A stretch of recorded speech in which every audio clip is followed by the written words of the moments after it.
Hoje, o Melhor e Mais Justo discute formas de impedir relações promíscuas entre o poder público e a iniciativa privada. Estamos ao vivo pelo portal tvt.org.br, pela Rádio Brasil Atual FM 98.9 em São Paulo, 93.3 na Baixada Santista e também pelo canal 13 da NET.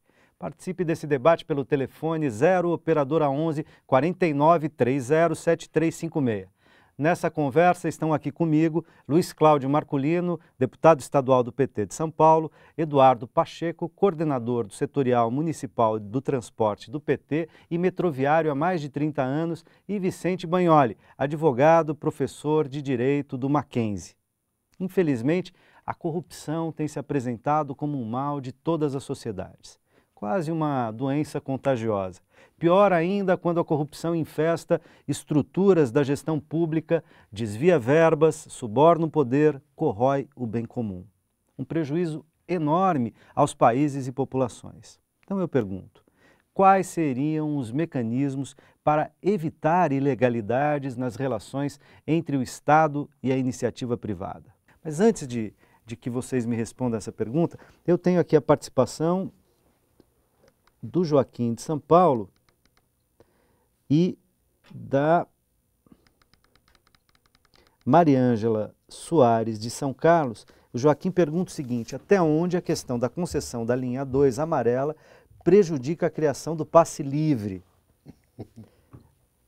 E a Mariângela Soares pergunta: por serem estatais, até onde seria possível tarifa zero no metrô e na CPTM? Aqui o pessoal do passe livre está querendo colocar essa cunha, essa colher na conversa. Vamos lá, Eduardo. Bom, vamos lá. Da questão do passe livre e a linha 4 amarela, né? Uma questão delicada.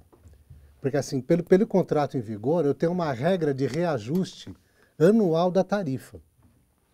Então assim, qualquer coisa que eu fizer, aí no caso da linha 4, um passe livre, por exemplo, o Estado é penalizado 2 vezes.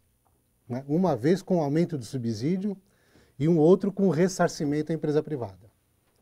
Né? Por isso que a gente considerou na época um dos erros fazer a concessão no sistema de transporte. Principalmente porque a parte da tarifa ela tem impacto na inflação muito pesado. Um dos maiores índices que causam a inflação é realmente a tarifa do transporte. Então isso fica uma questão cada vez mais complexa. Vai exigir cada vez um subsídio maior para poder fazer essa questão do passe livre. Então, se no ônibus tem uma proposta de ter um bilhete, de ter um valor e atuar por hora, né, que está tentando se equacionar, por exemplo, aqui em São Paulo, na questão do transporte de trilho, metrô, CPTM, a coisa vai tomar um rumo cada vez mais complexo. Porque a engenharia para montar isso não está mais na mão do Estado. Eu tenho outro ator envolvido que tem que ser ouvido nessa discussão, né, de como vai funcionar isso. É uma questão que cabe à sociedade fazer uma discussão maior. Eu acho que não pode ficar nem com o Estado e nem com o governo essa discussão.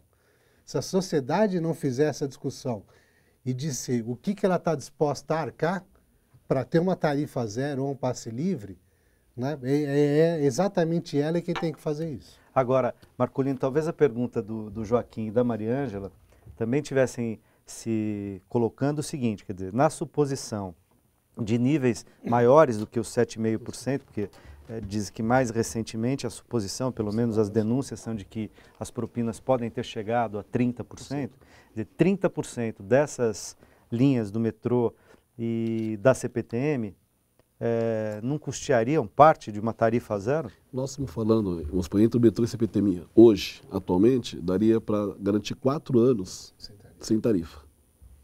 A pessoa tem a dimensão do que pode ter acontecido de desvio de recursos. São 4 anos sem ninguém pagando tarifa nem de metrô nem de CPTM. Daria para custear 4 anos. E daria também para ter mais 1.200.000 passageiros a mais por dia também no metrô e na CPTM. Então nós estamos falando de pouco recurso. Agora, tem outras reflexões, além do passe livre, da tarifa subsidiada, né? Acho que é importante fazer esse debate, mas vamos pensar, por que será que até hoje o metrô não pode chegar a São Bernardo do Campo? O metrô não pode chegar a Osasco? O metrô não pode chegar em Guarulhos. Ou seja, porque ele não pode ser metropolitano e não da cidade de São Paulo. Ele é só da cidade de São Paulo. Sendo que ele é estadual. Um investimento, uma iniciativa, um projeto estadual. Por mais que o metrô, quando ele foi criado no município de São Paulo, né, hoje a gestão do metrô, ele é do estado, metropolitano.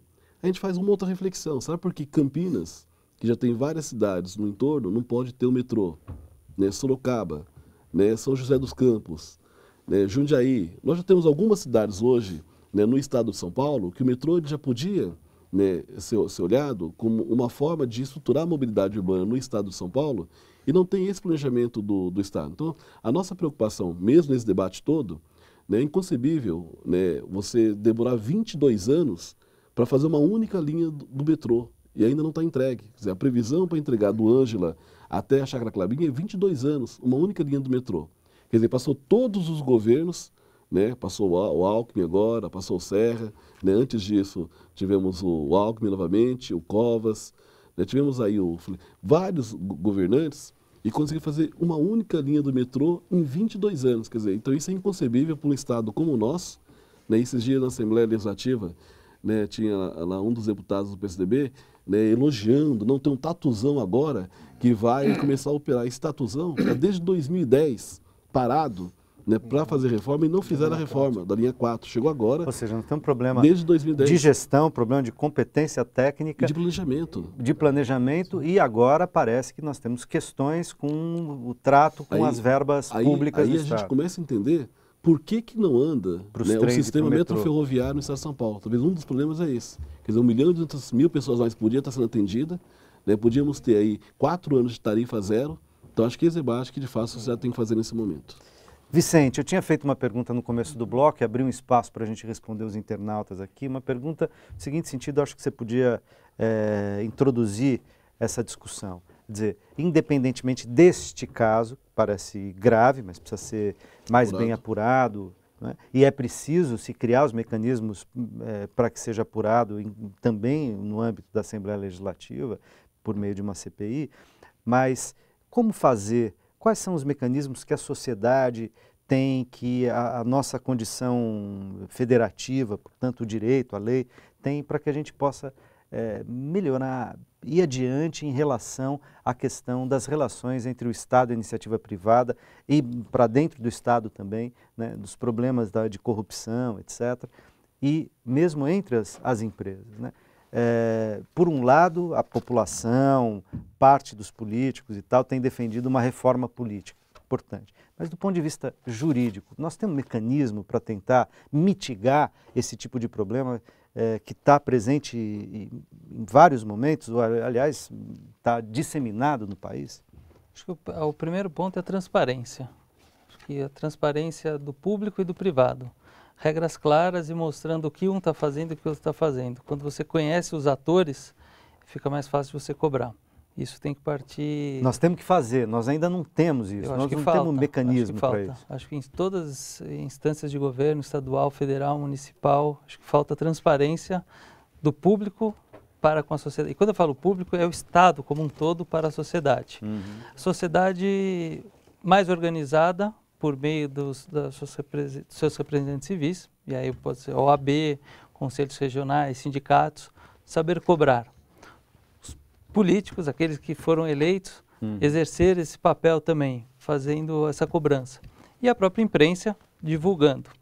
E trazendo para o direito também talvez uma reforma, fazendo uma justiça mais célere, que faça cumprir a lei com decisões rápidas, porque uma justiça que não é rápida é injusta. Ainda que daqui 5, 6, 10 anos tenha um resultado, isso não é mais justiça. E a sociedade não pode esperar tanto tempo para ter decisões. Agora, com algum cuidado, né? Porque às vezes, em nome de uma certa celeridade, você, digamos, de algum modo, perde a possibilidade da isenção e do respeito à democracia. Sim, né? Sempre respeitando o devido processo legal e o Estado democrático de direito. Eu não estou falando isso do ponto de vista dos magistrados, enfim, mas estou falando, às vezes, de um uso que a própria mídia, né, a grande mídia faz em relação à morosidade de processo. Uma coisa é a morosidade do sistema, a outra coisa é a paciência e o tempo devido para julgar cada processo, tá certo? Marculino, O que fazer? Então, acho que tem dois debates. Um é esse da reforma política. Nós definimos muito ter essa reforma política e ter financiamento público, né, de campanha. Porque hoje boa parte, né, das campanhas eleitorais, seja por executivo, por legislativo, né, que acabam financiando as campanhas de todos os partidos, né, acaba sendo as empresas. Aí entre elas, né, as construtoras, né, entre elas, né, as agências ou as empresas, prestadores de serviço, no caso mesmo agora do metrô e da CPTM, né, essas empresas que hoje prestam serviço para o sistema metro ferroviário, e por aí vai.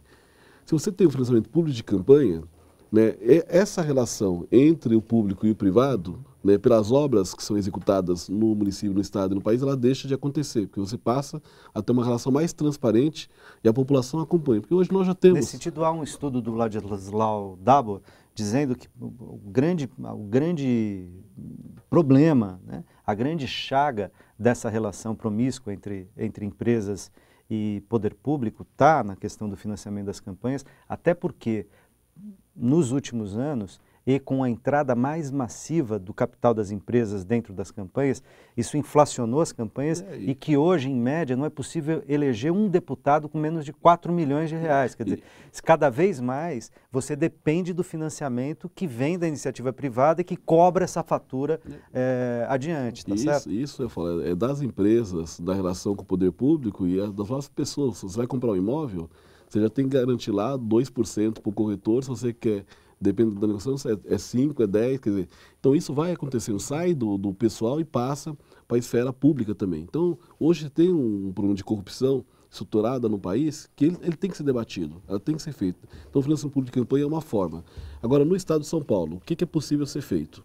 E nós estamos defendendo isso na Assembleia Legislativa, que a gente passe a ter um orçamento do Estado descentralizado, regionalizado, com planejamento. Nós estamos falando do orçamento hoje do Estado de São Paulo de 180 bilhões de reais. Esse é o orçamento anual do Estado. Para investimento, nós estamos falando em torno de 21 bilhões, fora os empréstimos que a gente autoriza o governo do Estado a investir, né, todos os anos. Então, a gente autoriza, né, a concessão de empréstimo, ele consegue um empréstimo para fazer investimento no Estado. Só que você não tem, quando você faz o orçamento do Estado, você não sabe onde vai ser investido, né, quando vai ser investido, e qual é o valor que vai ser investido. Então você monta um orçamento fictício, porque é sem planejamento, né? Então não tem como a população fiscalizar. E quando a gente fala em transparência, e esse recurso do orçamento, ele vem de onde? Vem do IPVA, vem do ICMS, que é um dinheiro que o contribuinte está pagando. E claro, vem dos repasses federais, né? Federais também. Então, mas nesse caso, vou imaginar que a gente fala assim, mas é impossível fazer. Não, a gente olhar o orçamento de Minas Gerais, o orçamento do governo federal, né, você tem lá educação, vamos fazer construção de escola. Na cidade de Minas Gerais, vem lá, Zona da Mata Mineira. Então vem lá vem região, Zona da Mata, aí depois vem e desce qual vai ser a cidade, qual vai ser a cidade, o bairro onde vai ser feita a escola, qual vai ser o valor que vai ser gasto e qual o prazo para a execução da obra. Aí você olha aqui no estado de São Paulo, aí vem assim, região metropolitana da Grande São Paulo. Aí não fala qual que é a cidade, são 39 cidades, não fala qual a cidade, não fala qual é o valor, né, e não fala qual o tempo para a execução daquela obra. Bom, desorganização, problema de competência, de gestão e também espaço para manipulação política de todo quanto é ordem. Então você tem um remanejamento no orçamento hoje, né, que não tem como fazer acompanhamento pelo poder público. Então o vereador, o prefeito, né, o deputado, a população não pode fazer o acompanhamento do orçamento do Estado. Como eu disse, Minas Gerais já tem uma experiência positiva, Rio Grande do Sul já tem uma experiência positiva, o próprio orçamento do governo federal você consegue aportar, né, ou apontar onde vai ser investido, né, em cada obra no governo federal, em Minas Gerais e em Porto Alegre. Então, São Paulo, né, pela importância que o Estado de São Paulo tem, se você fizer esse orçamento descentralizado, sabendo por região do Estado, administrativa, região metropolitana, aglomerado urbano, quanto vai receber de investimento, inclusive nós vamos começar as audiências públicas do orçamento agora. Nós vamos querer ouvir a população e ela vai apontar o que ela acha que tem que ter de investimento da região. É um hospital regional? É o investimento em mobilidade, é a duplicação da estrada, é o investimento na agricultura, é no que, aliás, de certa maneira, retoma uma antiga ideia do orçamento participativo. Se você estruturar, concluindo, essa parte do orçamento, combinado com o planejamento da execução orçamentária e depois poder acompanhar a execução, você consegue, de fato, melhorar a transparência no Estado de São Paulo da aplicação do recurso e, com certeza, a margem para a corrupção ela vai diminuir bastante. E aumenta a participação E aumenta a participação social. da população e ela define onde vai ser investido o recurso dela. Eu agradeço muitíssimo. O nosso tempo acabou, me avisaram aqui. Agradeço também a você que nos acompanhou até aqui. Logo, o conteúdo desse programa estará disponível no nosso portal, onde você pode sugerir temas e rever outros debates que a gente já fez por aqui. Acompanhe a nossa programação também pelas redes sociais, facebook.com/RedeTVT e pelo Twitter, @RedeTVT. A gente se encontra na próxima quinta-feira ou a qualquer momento pela internet. Forte abraço!